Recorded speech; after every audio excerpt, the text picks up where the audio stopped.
जी sir, क्या कहेंगे आज की समाअत के हवाले से? बिस्मिल्लाहिर्रहमानिर्रहीम। हमने फ़वाद चौधरी साहब की तरफ से एक पिटीशन फ़ाइल कर दी थी। फ़वाद चौधरी साहब को इस अदालत ने हमें 9 मई को प्रोटेक्शन दे दी थी कि कोई भी केस जो डिस्क्लोज़ हो, जिसका हमें पता हो, और वो केसेस जो हमें डिस्क्लोज़ ना हो, जिसका हमें ना पता हो, उन केसेस में हमें गिरफ़्तार ना किया जाए। फ़वाद चौधरी साहब को 11 तारीख़ को गिरफ़्तार किया गया था। 10 तारीख़ को एक ऑर्डर हुआ था MPO के तहत। उसको भी इस अदालत में हमने चैलेंज कर दिया था। आज उस पर फ़ैसला हो गया और अदालत ने ये होल्ड कर दिया था कि चूँकि इस कोर्ट ने प्रोटेक्शन दे दी थी रिट पिटीशन नंबर 1569 में 9 तारीख़ को, वो ऑर्डर होल्ड करता है, लिहाजा उस ऑर्डर के होते हुए उसको अरेस्ट नहीं किया जा सकता। अब उस ऑर्डर के आने के बाद अदालत ने डायरेक्ट कर लिया था कि उसको रिलीज़ किया जाए। जब फ़वाद चौधरी साहब इस अदालत के अहाते से बाहर निकले और अपने गाड़ी में बैठे तो पुलिस वाले सारे उसकी तरफ आए अप्रहेंड करने के लिए, जिससे बचाव के लिए वो इस अदालत के अहाते में दोबारा एंटर हुए। आज मैंने एक और पिटीशन फ़ाइल की उसके साथ ही, और अदालत के सामने हमने ये रख लिया कि जितने FIR हमारे नॉलेज में अगर हैं तो हमें प्रोटेक्शन हासिल है। मैं कोर्ट में जा चुका हूँ। हमारा फंडामेंटल राइट्स है कि हमें हरास न किया जाए, हमें तंग न किया जाए, हमारे साथ गैर आयूनी गैर कानूनी सलूक न किया जाए, और हम अदालतों में जाके प्रोटेक्ट करना चाहते हैं अपने आप को, लेकिन ये हमें डिस्क्लोज़ नहीं करते।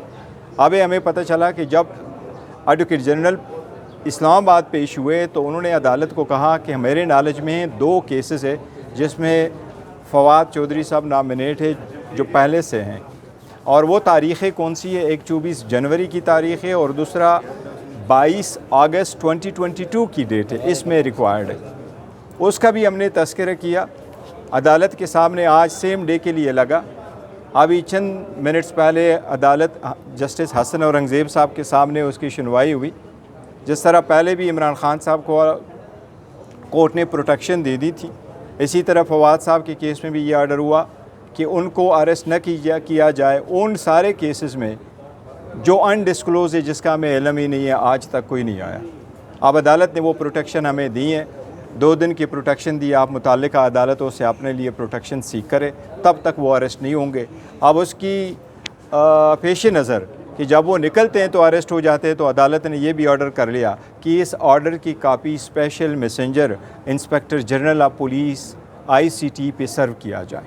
तो उम्मीद है अभी इसके बाद अरेस्ट नहीं होंगे, वो घर जाएंगे और कल हम इस अदालत में भी प्री अरेस्ट बेल करेंगे, प्रोटेक्टिव बेल के लिए भी आएंगे। जो वो हमें FIR डिस्क्लोज करेंगे, हम कानून के मुताबिक अदालतों से अपना रिलीफ मांगेंगे। हमें उम्मीद है इंशाअल्लाह ताला हमें अदालत की प्रोटेक्शन मिलेगी। सर, कोर्ट ऑफ कंटेम्प्ट भी आप लोगों ने अभी फाइल की है? हमने कोर्ट ऑफ कंटेम्प्ट इस तनाजुर में फ़ाइल की है कि जब अदालत ने ऑर्डर कर लिया था कि इसके पास 2 दिन की प्रोटेक्शन है डिस्क्लोज और अनडिस्क्लोज केसेस में, तो आपने क्यों कर अरेस्ट किया? लेकिन वो कल के लिए उसकी समाअत होगी, इंशाअल्लाह उसमें भी पेश होंगे।